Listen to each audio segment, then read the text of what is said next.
Good morning, class 9. This is the third clip of geography from chapter 2, Physical Features of India. In two clips, you had read 2 points. In first clip, you known about the theory of plate tectonics, and in second clip, you had read about the Himalayan mountain and the northern plain. In this clip, I am going to start the next topic, the peninsular plateau. तो आपने theory of tectonic plates में देखा कि पूरा पृथ्वी 7 major और minor parts में बटा हुआ है, जिसमें 3 तरह का मूवमेंट होता है, डाइवर्जेंट, कन्वर्जेंट और ट्रांसफॉर्म। हिमालय माउंटेन में 3 चेन देखा है, हिमाद्री, हिमाचल, शिवालिक का। इसके अलावा रीजन के आधार पे भी हिमालय को बांटा गया था, उसमें पंजाब हिमालय, कुमायूं हिमालय जैसे नाम पढ़ा था आपने।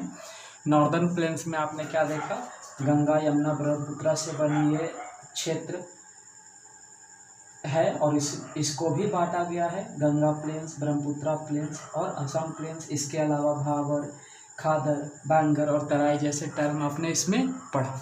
तो आज का टॉपिक जो है पेनिनसुलर प्लेटो, ये हम शुरू करने जा रहे हैं।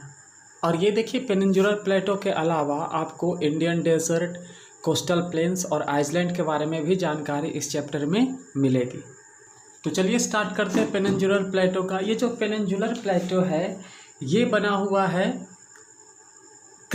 ओल्ड क्रिस्टलाइन, इग्नियस और मेटामॉर्फिक रॉक से ये बना हुआ है। और ये बना है कैसे, गोंडवाना लैंड के टूटने के बाद ये अलग हुआ था, इसलिए ये दुनिया का सबसे ओल्डेस्ट लैंड मास माना जाता है।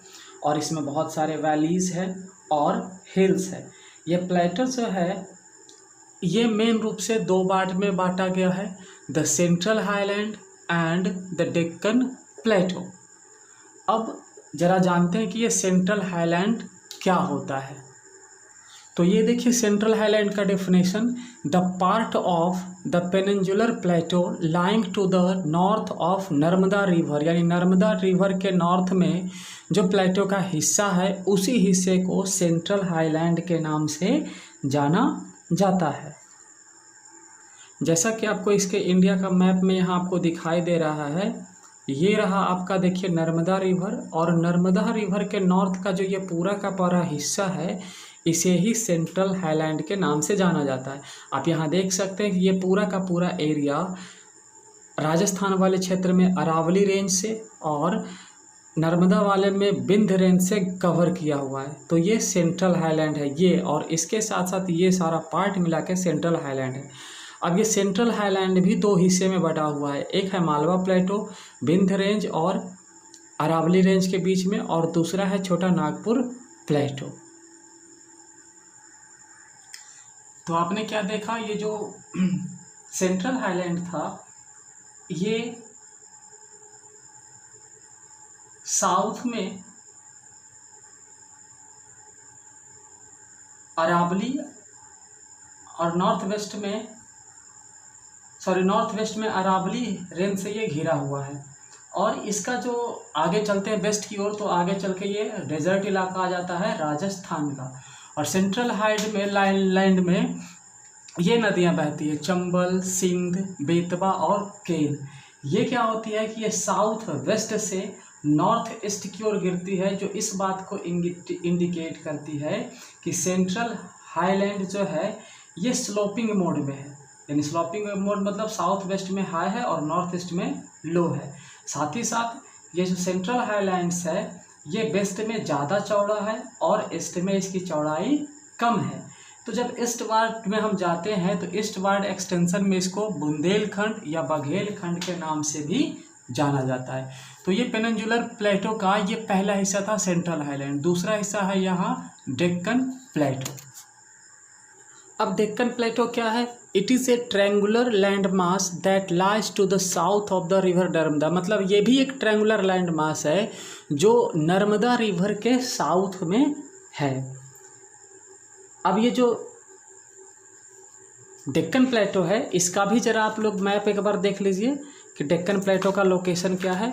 ये आप यहाँ पे आपको मैप दिख रहा होगा, ये सेम आपका यहाँ पे दिख रहा है नर्मदा रिवर, ये है ये नर्मदा रिवर है, और इसके साउथ का जो ये सब रीजन है ये डेक्कन प्लेटो में आता है। तो ये ट्रायंगल का आकार बनाता है, ये ट्रायंगुलर आकार बनाता है, और इसमें ये सब रेंज का नाम दिया हुआ है। देख रहे हैं नॉर्थ में ये सतपुरा रेंज है, एंड नॉर्थ में सतपुरा रेंज से लेकर के इस तरफ दिया हुआ है ये छोटा नागपुर रेंज से ये कवर किया हुआ है। नीचे फिर इधर बहुत सारे हिल्स है, ईस्टर्न और वेस्टर्न घाट्स। चलो उसे समझते हैं। तो ये जो डेक्कन प्लेटो है ये वेस्ट में इसकी ऊंचाई ज़्यादा है और ईस्ट में इसकी ऊंचाई कम है। और जब नॉर्थ ईस्ट की ओर हम बढ़ते हैं तो नॉर्थ ईस्ट में डेक्कन प्लेटो को द मेघालय, कार्बी आंगलोंग प्लेटो और नॉर्थ कछार हिल्स के नाम से भी जाना जाता है।